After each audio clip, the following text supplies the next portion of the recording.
If I were to ask you, how in 12 months' time you would know that you had had a successful year, what would you say? Because most businesses and leaders would respond to that question with something like, well, we'll know if we had a successful year if our sales have increased, or our costs have decreased, or maybe our market share has expanded.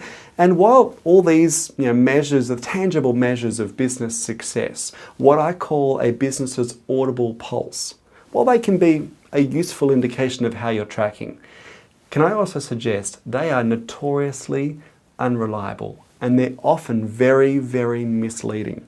Because you know what they are? They are lagging indicators. They are indicators of the decisions that you made 18 months and 3 years ago, how successful or effective or smart those decisions were. They talk about the past.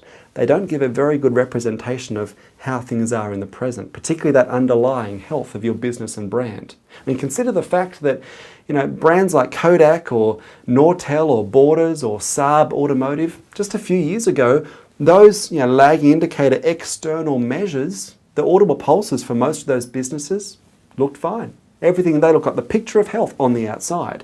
And yet if you'd been able to scratch beneath the surface and ask the right questions, it would have been patently obvious that these businesses were far from healthy. I mean, even up until the late 1990s, Kodak was still a darling of Wall Street. Their stock was still very, very popular and very lucrative. And yet beneath that facade, Kodak was already well and truly down the path toward becoming obsolete. It's just that the numbers hadn't necessarily showed it yet. When I'm working with clients, what I'll often encourage them to do is, to understand that the audible pulse measures have their place, but to pay more attention to the silent pulse of their organization, their brand, their business. Because you know what a silent pulse measures? It's those implicit things, the underlying fundamentals that actually show how healthy your business or brand is. It measures your vitality, your momentum, but most of all, your silent pulse is the measure of your relevance. Now, I want to give you 5 questions designed to gauge just how your silent pulse is right now. Now, the more of these 5 you answer yes to, the healthier your silent pulse is. So let's get started. Number 1, first question is this one here. Do your competitors tend to copy you? Or is it the other way around? Are you the one leading the marketplace, always the first to market with an idea or an innovation? Or are you the person reacting or responding to what everyone else is doing, playing a game of catch-up, trying to keep up with the Joneses in a corporate sense? Second question is, are your processes, procedures flexible, or are they rigid? Now, are they flexible? Are they open to negotiation?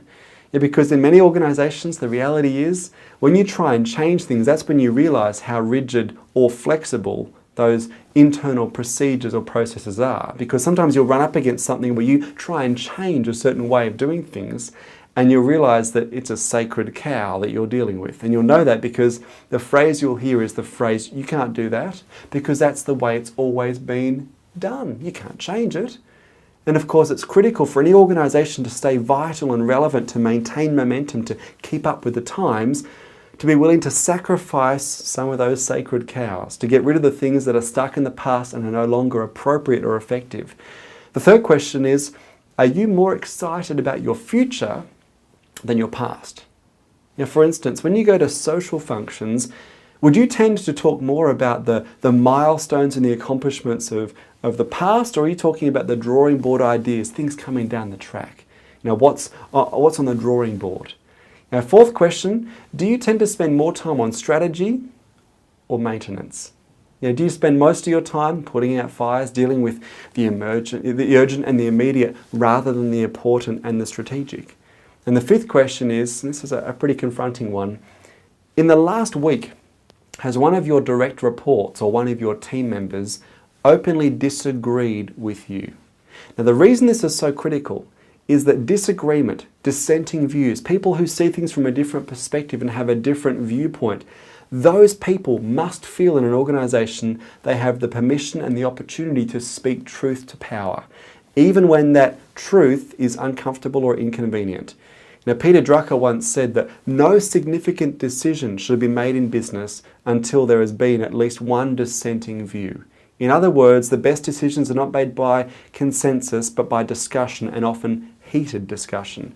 And there are plenty of examples of businesses where people weren't comfortable or able to express dissenting views, when if you traced it back, those dissenting views were the ideas, the perspectives that actually were the key to that business staying relevant as times changed.